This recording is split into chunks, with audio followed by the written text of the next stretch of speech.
I bought the first iPhone at Steve Jobs' store. Mark Benioff wrote the foreword for one of my books because I got ahead of him, and Steve Wozniak wrote the foreword of my latest book because I got ahead of him.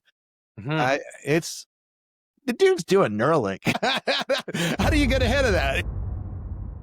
He got me my start. I met him in a parking lot at a community college back in Wow. '89. If you look at the back of it, it still is the Sun Microsystem sign.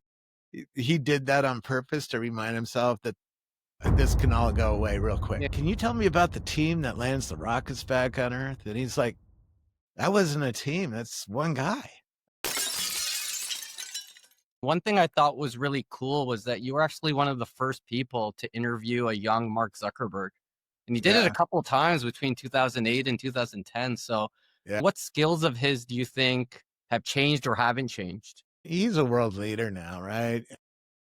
Back then, my wife and I had to drag him into parties. You know, I don't have a ticket for this party. I'm like, you're Mark Zuckerberg. Even back then, you know, when he had 100 million users, he was still Mark Zuckerberg. It was like, you're running a big, important company. I have a feeling you're not going to have any problem getting into any party you want to get Anything into. ever. We went and saw Putin give a talk, which was funny. But now, I mean, he's just much more confident. You can tell he's worked out. He's worked on himself, right? He's just a different person. His He's public still the same speaking is person, but he's just put together in a much better way. I mean, even with the Ray-Ban announcement, the demos weren't working and stuff like that. And he was just solid. He was like, okay, it's not working. Let's go. And had control of his emotions and his presence, which he didn't have in the early days. You know, he but was, what did he have in the early days which made it obvious that he was going to just he be building a hired juggernaut? people. He's still one of the best people at hiring that I've ever seen. I was sitting next to Mark Benioff from his CEO of Salesforce at one of his press conferences, and Mark turned to me and goes, "This boy knows his strategy, right? He really knows how to lay out where things are going. Whether his execution is good enough, but he knows where he needs to go. But he's doing the right things, and he moved fast. I gave a talk to a bunch of billionaires on the morning that he bought Instagram, right? These were entrepreneurs from Ireland who were in Silicon Valley on a field trip to understand why does Google and Facebook start in or Apple start in Silicon Valley and not in Ireland? How do we get the goal of this group was to figure out, how do we get more innovation to start in Ireland? So I stood up and introduced myself and I said, hey, just an hour ago, Mark Zuckerberg bought Instagram for $1 billion. And this is a company that has no sales, did not have a fucking dollar in sales. They didn't have any profits, had 14 employees that day, had no assets. They didn't have any machines or headquarters or data center. Well, they had data center, but that wasn't a major asset for them. And I said, this is going to be like the Coca-Cola bottling rights getting sold for $1. In a few No, years, this company is going to be worth $100 billion. And anybody here agree with me? Not a hand went up, of right? course not. Yeah. And they started arguing with me. Of course, right? Because they're like, look at the cash flow, look at Yeah. all these old metrics. And it's One like, guy that's said, not how what's the fuck important. is this company worth $1 billion with no sales? And I'm like, because Users Mark. and the trend. Yeah, No, that's I it. had a secret. The reason I was so confident about it was I spoke at Google's first advertisers conference, right? And I sat with the Kraft food executives who buy a lot of advertising. And they spend $34 a person to convince a 16-year-old to try their cheese. And Okay. and now and Instagram had 100 million users and was going up like a rocket, was going toward 1 billion. And soon it was. Now it's 3 billion people on Instagram, right? And I knew each one of those is worth $34 Yeah, in the advertising. In other exactly. words, when you hook an audience up with an ad network, you get a lot of money. And Mark Zuckerberg's making a lot of money right now. It's just flowing in Yeah, like trucks of it arrive every few minutes. that's really funny. And yeah, he uh, made other good acquisitions too, like WhatsApp, Oculus, and then some even just smaller ones like Control Friend Lab. feed. Like all these small ones. Like you were saying good hiring, also really smart capital allocation and Yeah. acquisitions along the way. Yeah, if you go and visit his headquarters and see the Meta sign out on near the freeway or the highway, if you look at the back of it, it still is the Sun Microsystem sign. He did that on purpose to remind himself that this can all go away real quick. Yeah. That a big Silicon Valley important company all of a sudden goes away because they didn't pay attention to a market change. Is it true that at the World Economic Forum, he did coat check for the event? I don't remember that. World Economic Forum is really special, particularly for a journalist like I was, because the rich people who go there, they're not allowed to bring their PR teams or anybody else. And so they're just sitting around by themselves, right? And you can go up and Hanging. talk with them, hanging. And I haven't had that experience with Mark since. Yeah, absolutely. But So we're talking about Zuck, but let's talk about Tesla as well. You've been a fan for, I don't know, almost 20 years. You even got the first ride in Elon's first production Roadster in yeah, he gave me a ride 2007. in the first one before he gave his best friend a ride because we were racing his best friend. By the way, it's the only time I can think of. I've launched thousands of companies, right? Siri Yeah. was launched in my house. Insta360 camera company was launched in my house last year. I can't think of another one where a CEO broke three laws in the demo. We were racing in the street. That's a misdemeanor. We were exceeding speed limit. That's by more than 20 miles an hour. That was a misdemeanor. And we were exhibiting speed, and that's a misdemeanor. All while I was live streaming it on a Nokia phone, because Yeah. Was it I'm a camera pioneer, by the way. the N95 then? Is that what it was? Yeah. Yeah, yeah, And I yeah. had 2,000 people watching it. It got in all the world's press, auto press. The auto press is still there, and the blog post I wrote is still there, and the pictures are still there. But the video, the live streaming video is gone because I was using a service that went out of business, and I didn't save the video in time. So any insights on how Elon works or what makes him special? I'd met the fourth employee at SpaceX at a investor dinner or lunch in Dallas. And I was like, can you tell me about the team that lands the rockets back on Earth? And he's like, that wasn't a team. That's one guy. I'm like, what are you talking about? He was like, yeah, one guy wrote all the code to take the rocket back to Earth. Now he was working with a lot of people, and he said one person could keep all the detail in their head about how the pins are working on the way down and how the code would do all that. And I think that's why Lockheed Martin still hasn't figured out how to do it, even after Elon's shown them it's possible 100 times. They can't pick the one guy and empower that one person to really have a huge impact on the company. How do you think he does that? He Just he with his vision and just he, his management he style and hires real well. He's fairly technical, very smart dude. I haven't been able to get ahead of him. Mark Benioff wrote the foreword for one of my books because I got ahead of him, and Steve Wozniak wrote the foreword of my latest book because I got ahead of him. Mhm. It's the dude's doing Neuralink. How do you get ahead of that? It's like he's skipping the steps, right? Like everyone's Well, working on like smart. He's like, I'm just gonna go straight to Neuralink and give that a go. he does things from what they call first principles, which is he has a physics background, right, and an economics background. So he understands the laws of God and he understands the laws of man. Laws of man is money, laws of God is physics, right? Yeah. If you believe in a God, but that's how the world works, right? And if you strip it back down, you can make different decisions and do some futurism that the other companies can't. By the way, the other companies usually do. Mercedes-Benz had every fucking thing he had. I gave a talk to the R&D engineers in Sunnyvale who worked for Mercedes. I asked them, why do you have a knob between the seats that controls the computer? Why don't you have a touchscreen? Oh, we have a touchscreen in the lab, but the executives in Germany killed that because they don't want fingerprints on the glass. Well, what about a computer in the glove compartment that's always downloading and uploading and improving? Wasn't even really thinking about AI a little bit, but Mhm.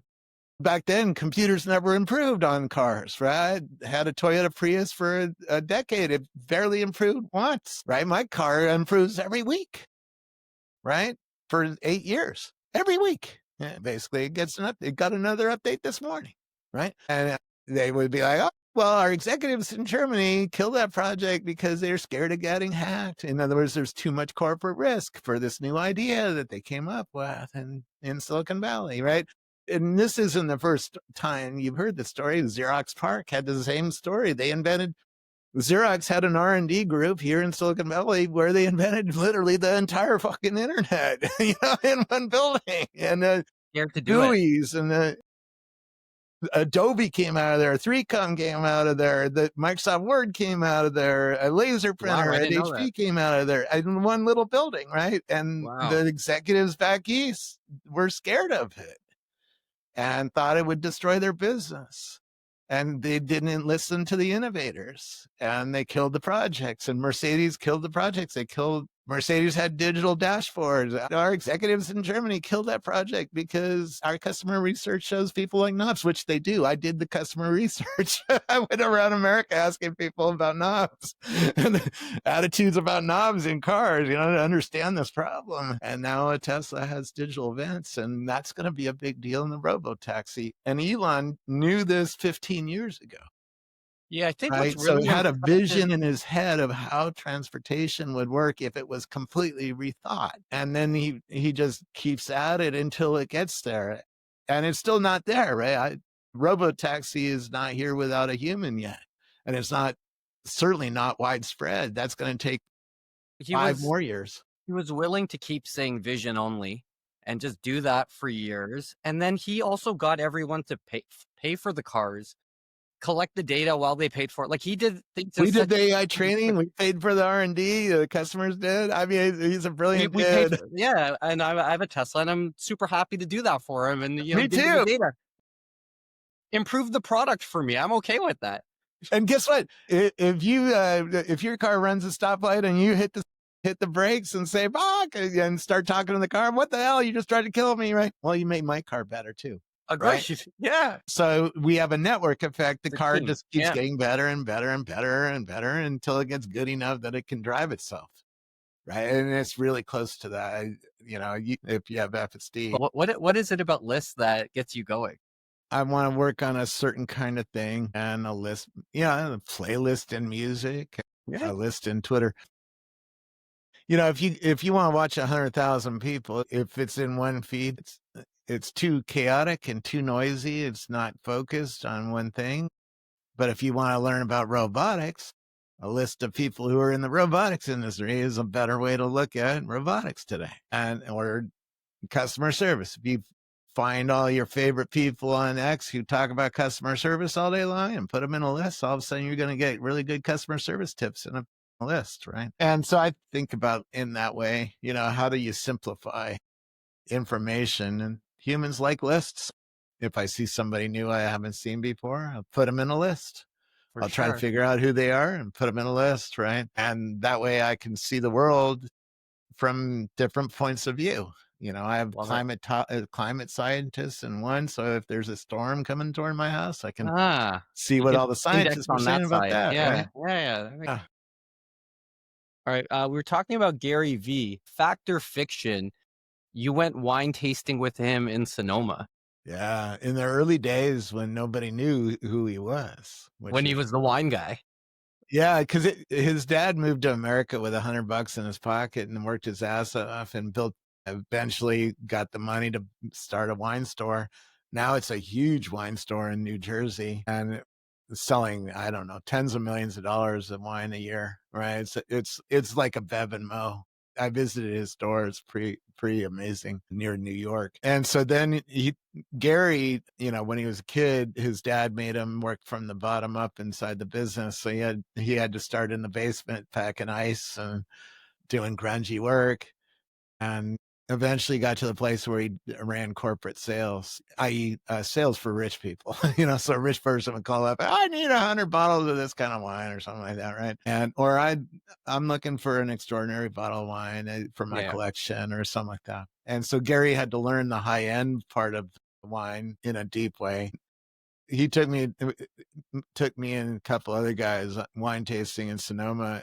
And even before he was Gary V internet celebrity, fact that he bought so much wine because of his dad's store and because of his corporate clientele. Every winery we walked into, the CEO met us, the winemaker met us, the chef met us. Right there was a line of them at the front door. Like, hey, Gary, anything you need, you just let us know. You had the invisible super VIP badge when you Oh went with man, him. I haven't been treated like that in a winery since. He took us to little startups and in the back of some warehouse, where somebody was trying to get a formulation together for some, a few barrels of wine. Cool. And I love that shit.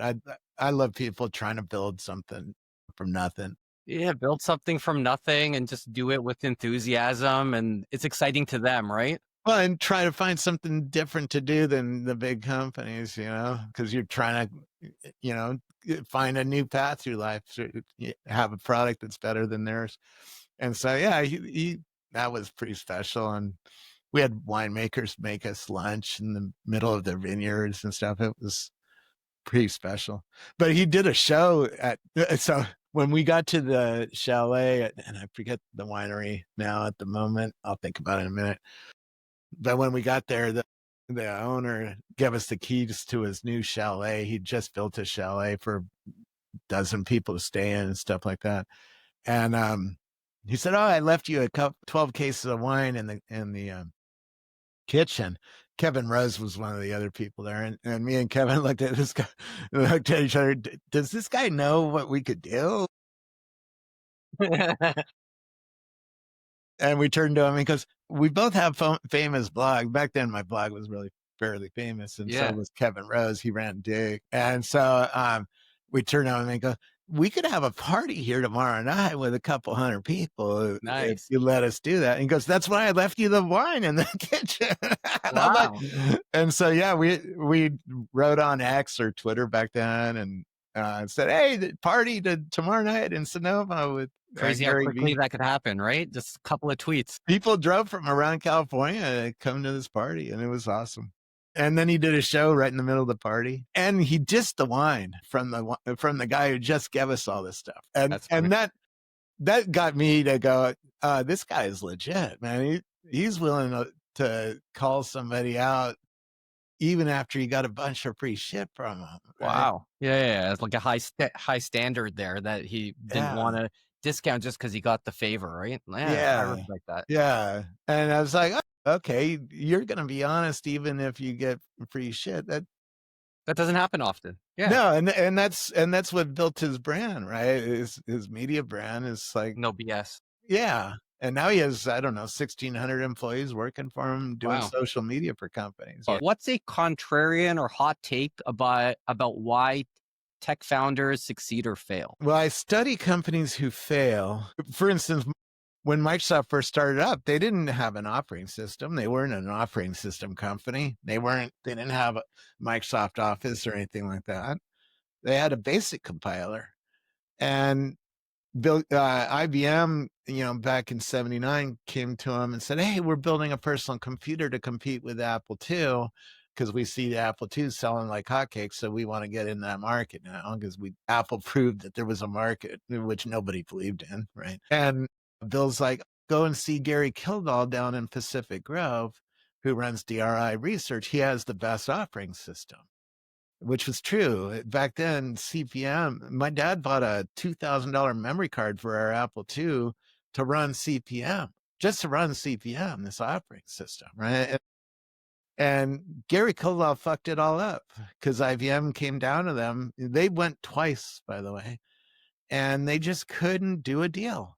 And the reason they couldn't do a deal was they were the number one operating system, and they had all these customers who were paying $2,000 a piece for a CP/M, and IBM wanted it for $25. And they just couldn't fire all their customers and change their business so deeply to take advantage of this change in the marketplace, right?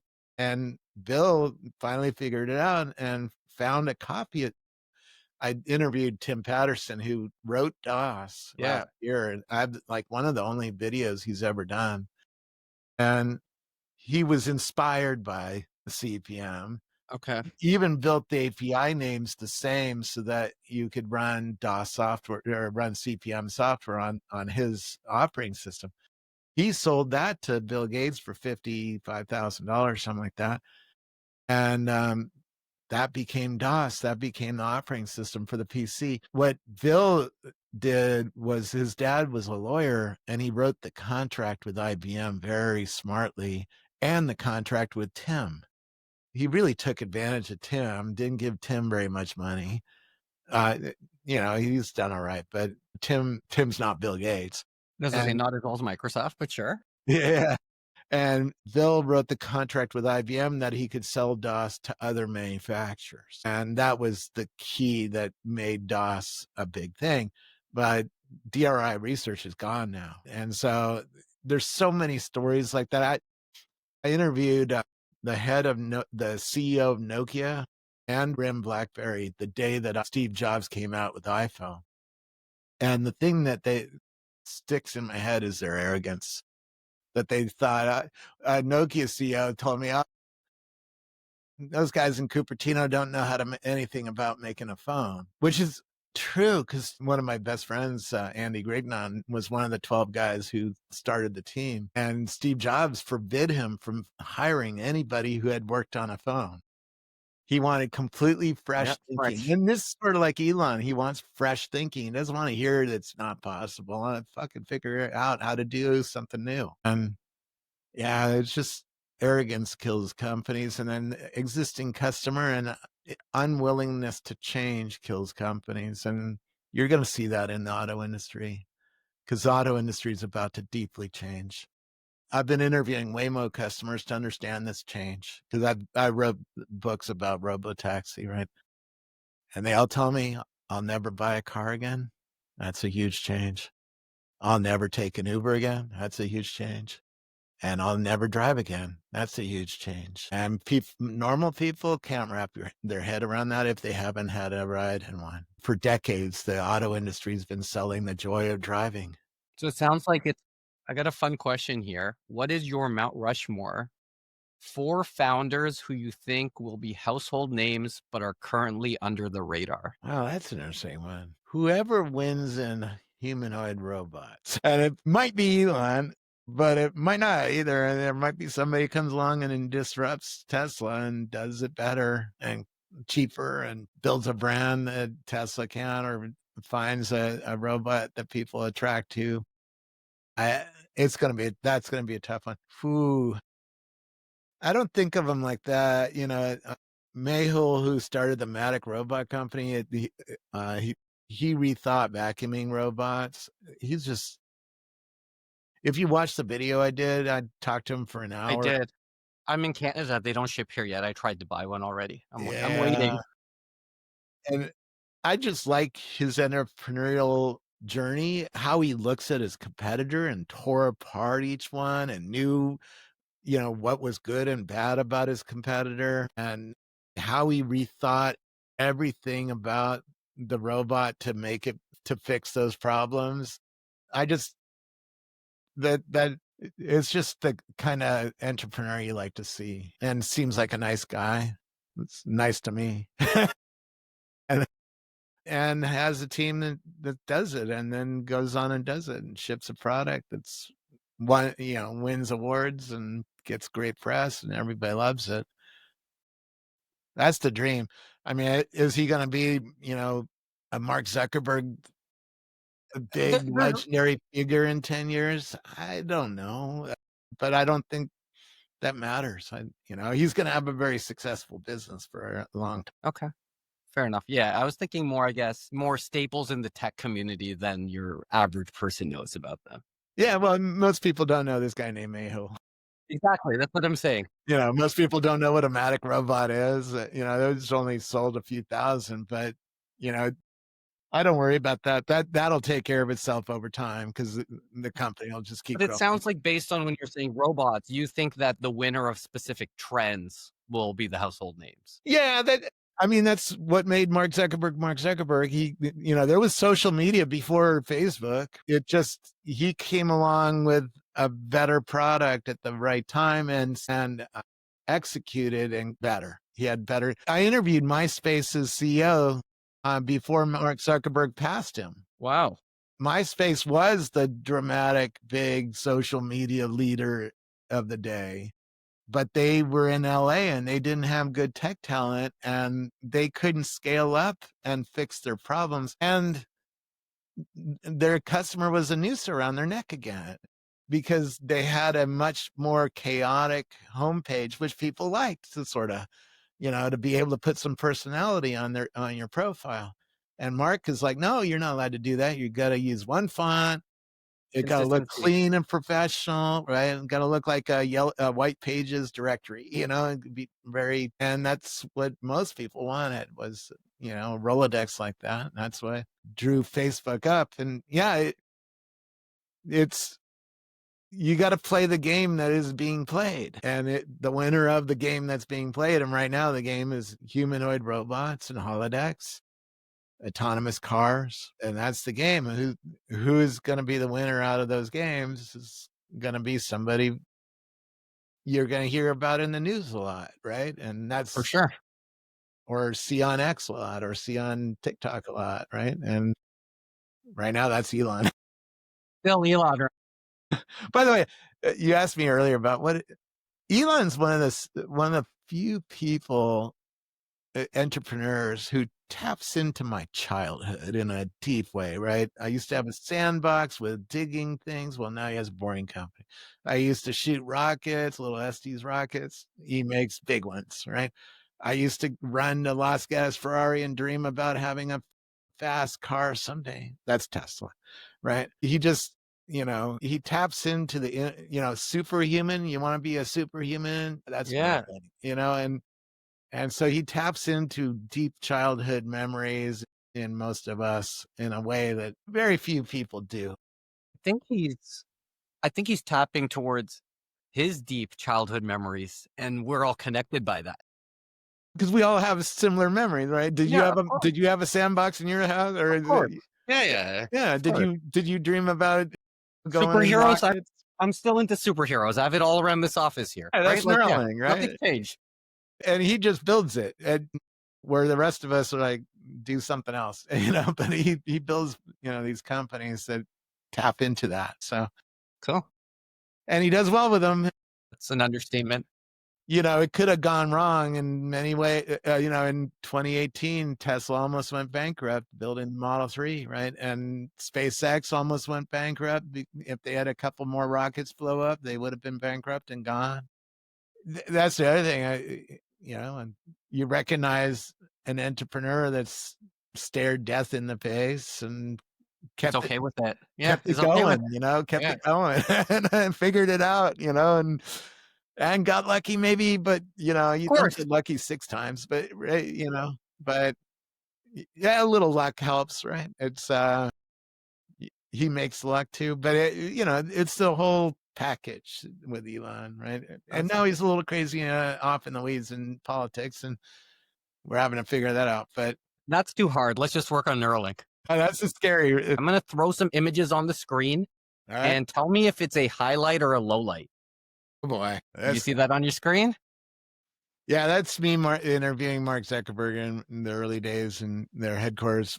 My first show when I did a blog was with that. Yeah, I did a couple of different interviews there.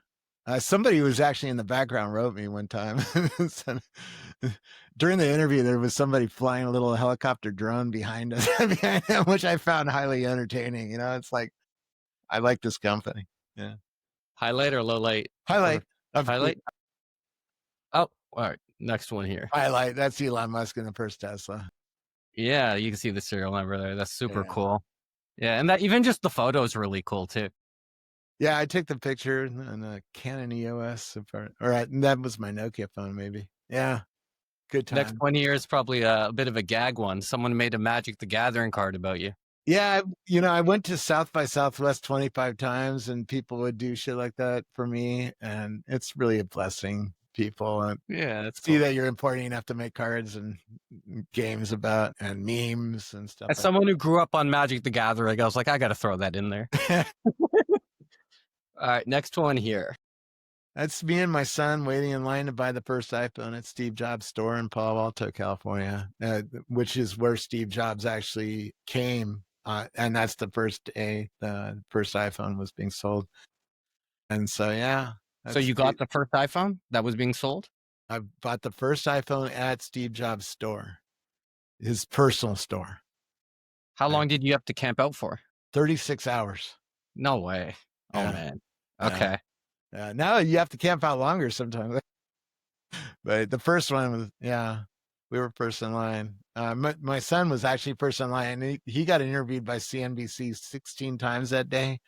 How cool is that? It's Yeah, that's pretty awesome. cool. But he goes, Dad, I'm tired of talking to the press. I'm like, well, you want to be first in line. So Yeah. that's what they want. They want the You first should have in been line. third in line then if Yeah, yeah. that's what Third in you line didn't doesn't want. matter. You want to move back to third? And then is it a low light that you sold Apple stock for under $1? Yeah, that was stupid. We all have don't worry, we all have those. Oh, I have many bad investment stories that, if I'd All done. my bad investment stories are like, why didn't I just hold on? That's the answer to all of them. Why didn't I buy? I knew, yeah. All right. Yeah, I sold it when I joined Microsoft because I didn't want to bet on a competitor, and also I thought I was brilliant. I doubled my money. It went from Of 25 course. Yeah, cents yeah. to 50 cents or whatever it was, and I sold. Now, now there's some lessons there.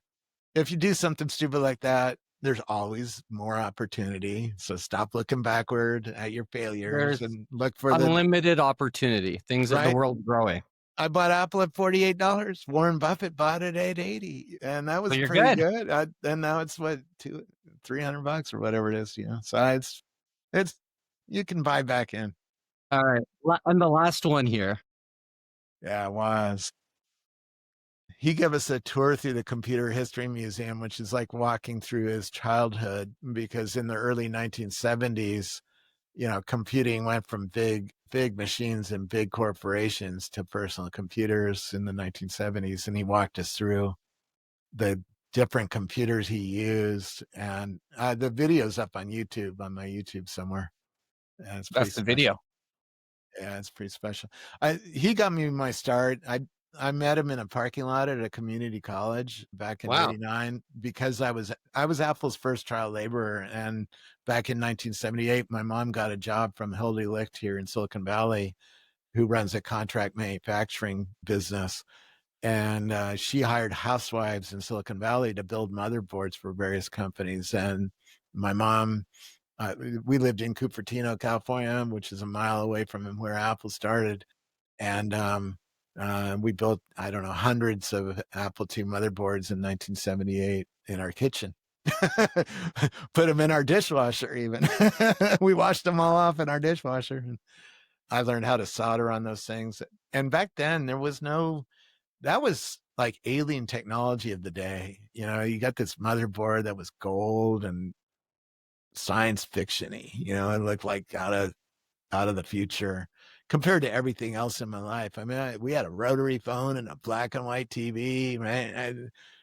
That was high technology, and I wanted to meet the guy who built it. And I saw his car in a parking lot, and I stalked him and met Yeah. him, and then ended up studying every morning with him. And he gave me 40 grand worth of Macintoshes for our journalism department at the community college, and So cool. got me my start. Amazing. Yeah. Well, thank you. He's still one of the nicest I think he's the nicest CEO I've met. Steve Jobs is the asshole of the two. Have Yeah, that yeah. duality. I met Steve and he dissed me in the street. Whatever, Steve, everybody has those kind of Steve Jobs like grading stories, but Woz is the nice guy. Awesome. Well, thank you so much for your time today. I really appreciate it. Where can everyone find you? X, Scoble. I'm everywhere else too, but I don't really post anywhere else. Not much, but I'm on LinkedIn and Facebook and Instagram. I'll put I your was the X in the 79th user of Instagram, and I don't use Instagram much anymore. Awesome. Thanks for your time, man. I appreciate it. Love.